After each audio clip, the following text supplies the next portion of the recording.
जलाल उद्दीन रूमी रहमतुल्लाह ताला अलैह फरमाते हैं परिंदों, चींटियों और कीड़े मकोड़ों को दाना डालने वाले शख्स को अल्लाह की तरफ से 3 इनाम मिलते हैं। पहला इनाम, ऐसे शख्स के घर में फाका नहीं आता।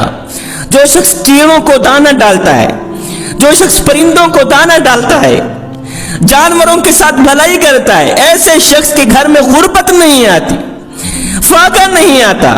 जिस तरह इंसान को इंसानों के साथ भलाई करने का अजर सवाब मिलता है, सेम इसी तरह परिंदों को दाना डालने का भी अजर सवाब मिलता है, जानवरों के साथ भलाई करने का भी अजर सवाब मिलता है, जानवरों को पानी पिलाने का भी वैसे ही अजर सवाब मिलता है जिस तरह इंसान किसी प्यासे इंसान को पानी पिलाता है। मेरे करीम नबी ने एक गुनहगार शख्स का वाकया सुनाया। मेरे नबी ने फरमाया, सहाबा, तुमसे पहली उम्मतों में से एक गुनहगार था, बदकार था, सियाकार था। वो सफर को जा रहा था। काफी सफर तय करने के बाद उसके पास पानी खत्म हो गया। 3 दिन वो बेचारा प्यासा रहा। 3 दिन का बंदा प्यासा हो, बताओ उसको पानी की कितनी जरूरत होती होगी। उसे शदीद प्यास लगी हुई थी। काफी भाग दौड़ करने के बाद, काफी तलाशी के बाद उसे एक कुआं मिला। कुएं के अंदर उसने झांक कर देखा, पानी तो है मगर बहुत नीचे। बड़ी मुश्किल से वो कुएं के अंदर गया, पानी पिया। पानी पीकर बाहर निकला ही था कि उसने देखा एक प्यासा कुत्ता है जो बेचारा कीचड़ चाट रहा, गंदी कीचड़ चाट रहा है। ये गुनहगार शख्स, इसने दिल में सोचा कि जिस तरह मुझे प्यास लगी हुई थी, जिस तरह मैं प्यास से तड़प रहा था, ये कुत्ता भी ऐसे ही तड़प रहा होगा। अब इस गुनहगार शख्स ने क्या किया, अल्लाह ताला जब करम करने पे आता है ना, फिर कोई ना कोई बहाना निकाल ही लेता है, कोई ना कोई वसीला बना ही लेता है। इस गुनहगार शख्स ने क्या किया, फिर गया कुएं के अंदर। बड़ी ही मुश्किल से कुएं के अंदर गया, पानी तक पहुंचा, अपने मौजे को पानी से भरा, दांतों से पकड़कर कुएं से बाहर निकला। उस प्यासे कुत्ते को इसने पानी पिलाया। ये गुनहगार शख्स मर गया, फौत हो गया। मरने के बाद ख्वाब में किसी देखने वाले ने देखा कि ये गुनहगार शख्स, ये प्यासा शख्स जन्नत में टहल रहा। देखने वाले ने हैरानी के आलम में गुमसुम होकर पूछा, ओ मियां, तू तो गुनहगार था, बदकार था, तेरा ठिकाना तो जहन्नम में होना चाहिए था, तू जन्नत में कैसे टहल रहा है? उसने कहा, चुप कर, अब मैं जहन्नमी नहीं हूं, अल्हम्दुलिल्लाह अल्लाह ताला ने मुझे बख्श दिया है, मैं तो जन्नती हूं। उस शख्स ने कहा, आखिर कौन सा ऐसा तूने नेक अमल किया था? कहा, जिंदगी में और तो कोई अमल नहीं किए थे, बस मरने से पहले पहले एक अमल ऐसा किया था, वही अमल मेरे अल्लाह को पसंद आया है, मेरे अल्लाह ने मुझे बख्श दिया है। वो कौन सा नेक अमल था कि मैंने प्यासे कुत्ते को पानी पिलाया था। सुभान अल्लाह। आप अंदाजा तो लगाएं, अगर एक गुनहगार इंसान, बदकार इंसान, सियाकार इंसान, खताकार इंसान, डूबा हुआ जलील इंसान अगर एक प्यासे कुत्ते को पानी पिलाए, तो मेरा अल्लाह उस प्यासे कुत्ते का हया करके गुनहगार को बख्श देता है। इस बात का तो कोई जोड़ ही नहीं मखलूक खुदा के साथ। जो शख्स इंसानों की खिदमत करता है, प्यासे इंसान को पानी पिलाता है, भूखे को रोटी खिलाता है, जरूरतमंद की जरूरत को पूरी करता है, अल्लाह ताला उसको कितना अजर देता होगा, अल्लाह ताला ऐसे शख्स पे कितना राजी होगा। मैं तो बात बात पे कहता हूं, साहिब, इबादत उस मकाम तक नहीं पहुंचाती जहां किसी की खिदमत पहुंचाती है, जहां गरीब को दी रोटी पहुंचाती है, जरूरतमंद की जरूरत पूरे करने वाली आदत पहुंचाती है। इबादत उस मकाम तक नहीं पहुंचाती जहां गरीब की खिदमत पहुंचाती।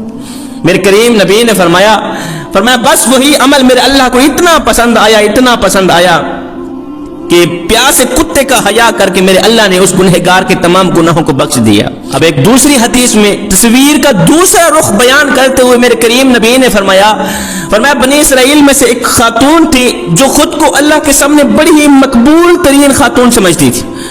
दीगर औरतें भी यही समझती थी कि ये अल्लाह की नेक है, वलिया है। उस खातून ने घर में बिल्ली पाल रखी थी, बिल्ली को घर में बांध रखा था। वो कम वक्त इस बिल्ली की खुराक का बंदोबस्त ना कर सकी, उसे भूल गया कि मेरे घर में बिल्ली भी बंधी हुई है, हत्ता कि वो बिल्ली प्यासी और भूखी मर गई। ये अमल मेरे अल्लाह को इतना नापसंद था, इतना नापसंद था कि मरने के बाद मेरे अल्लाह ने उस खातून के तमाम नेकियों को उसके मुंह पर मार दिया। इस बिल्ली के मरने के जुर्म की वजह से उसे जहन्नम में डाल दिया। शेख सादी रहमतुल्लाह ताला अलैह एक वाकया बयान करते हैं, कहते हैं कि एक गुनहगार शख्स था, वो फोत हो गया। اس کے عزیز و اقارب نے اس کو غسل دیا، جنازہ پڑھا، اس کی تدفین کی۔ تدفین کرنے کے بعد سارے گھر آئے، کسی نے خواب میں دیکھا کہ وہ شخص قبر کے اندر خوشحال بیٹھا ہوا ہے۔ جیسا کہ میرے نبی نے فرمایا قبر آخرت کی منزلوں میں سے پہلی منزل ہے، اگر یہاں نجات مل گئی تو بعد کے سارے مراحل آسان ہو جائیں گے، اگر یہاں نجات نہ ملی تو بعد کے سارے مراحل دشوار ہو جائیں گے۔ قبر سے نجات پا کر وہ شخص خوشحال قبر کے اندر بیٹھا ہے۔ دیکھنے والے نے کہا او گنہگار ہے، تو گنہگار تھا، تو روتا نظر آتا، تو خوشحال کیوں بیٹھا ہے؟ کہا میاں قبر آخرت کی منزلوں میں سے پہلی منزل تھی، الحمدللہ اس منزل میں تو میں کامیاب ہوا، اس طرح قبر سے مجھے کامیابی ملی ہے، آگے بھی انشاءاللہ اللہ تعالیٰ ضرور کامیاب کرے گا۔ اس نے کہا آخر کون سا ایسا نیک عمل کیا تو نے؟ اس نے کہا میں نے تو کوئی نیک عمل نہیں کیا تھا، میری اولاد نے، عزیز و اقارب نے جب مجھے دفن کیا، میری تدفین کے بعد میرے اوپر مٹی ڈالی، خاک انڈھیلنے کے بعد میرے ایک بچے نے گندم اناج کے کچھ دانے اٹھائے میری قبر کے اوپر پھینک دیے، گندم اناج کے کچھ دانے اٹھائے میری قبر کے اوپر پھینک دیے اور سارے واپسی کی طرف چل دیے۔ پرندے آئے، ایک ایک دانہ اٹھا کر چلے گئے، ان میں سے ایک پرندہ ایسا تھا جو سخت بھوکا تھا، اس پرندے نے ایک دانہ اٹھایا، منہ میں لیا، یہ کہتے ہوئے اڑ کر چلا گیا مالک جس مقصد کے لیے لوگوں نے یہاں دانے پھینکے ہیں ان کا وہ مقصد پورا فرما، جبکہ میرے بچے نے اس مقصد کے لیے میری قبر کے اوپر دانے ڈالے تھے کہ چرند پرند کیڑے مکوڑے کھائیں گے اور یہ میرے باپ کے لیے صدقہ جاریہ بن جائے گا، اور اسی عمل کی وجہ سے اللہ تعالیٰ میرے باپ کو بخش دے گا۔ میرے نام پر میرے بیٹے نے بھوکے پرندے کو ایک دانہ ڈالا ہے، بس اس دانے کے صدقے سے اللہ تعالیٰ نے مجھے قبر سے نجات دلائی، اللہ نے مجھے قبر کے عذاب سے بچا لیا ہے، ایک دانے کے صدقے اللہ تعالیٰ نے مجھے قبر کی کیڑوں سے بچا لیا۔ حضرت مولانا جلال الدین رومی رحمۃ اللہ تعالی علیہ فرماتے ہیں پرندوں، چرندوں اور کیڑے مکوڑوں کو دانہ ڈالنے والے شخص کو اللہ کی طرف سے 3 انعام ملتے ہیں۔ نمبر 1، اس کے گھر میں فاقہ نہیں آتا، اس کے گھر میں غربت نہیں آتی، غربت کے جنازے نکل جاتے ہیں، امیری عروج پر آ جاتی ہے۔ نمبر 2، ایسے شخص کے رزق میں اللہ تعالیٰ برکتیں ڈال دیتا ہے۔ نمبر 3، حلال رزق ایسے بندے کو ایسے تلاش کرتا ہے جیسے مرنے والے کو موت تلاش کرتا ہے۔